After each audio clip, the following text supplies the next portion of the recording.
विदुर नीति के महात्मा विदुर महाकाव्य महाभारत के लोकप्रिय पात्रों श्री कृष्ण, भीष्म पितामह, गुरु द्रोण, युधिष्ठिर, भीम, दुर्योधन आदि में से एक है।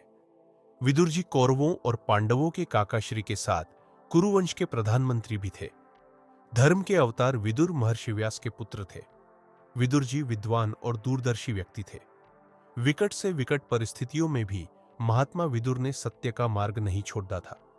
महाभारत में हस्तिनापुर के राजा शांतनु और रानी सत्यवती थी।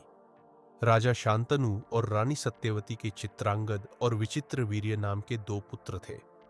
राजा शांतनु की मृत्यु हो गई तब चित्रांगद और विचित्रवीर्य बहुत छोटे थे। फिर पितामह भीष्म ने दोनों का पालन पोषण किया।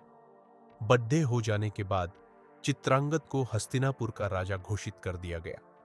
हस्तिनापुर और गंधर्व के युद्ध में चित्रांगद वीरगति को प्राप्त हो गए थे। फिर विचित्रवीर्य को हस्तिनापुर का राजा बनाया गया। विचित्रवीर्य का विवाह अंबिका और अंबालिका दो कन्याओं के साथ हुआ, परंतु विचित्रवीर्य विवाह के बाद क्षय रोग से ग्रस्त हो गए और असमय ही निसंतान स्वर्ग सिधार गए।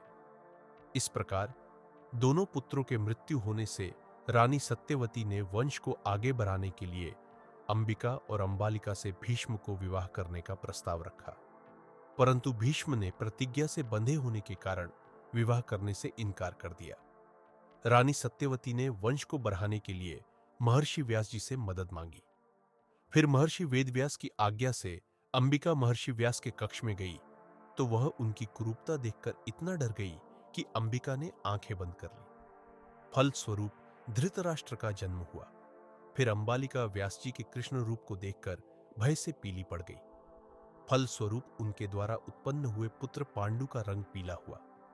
रानी सत्यवती ने स्वस्थ बालक की कामना से एक बार फिर अंबिका को व्यास जी की कक्ष में भेजने का विचार किया।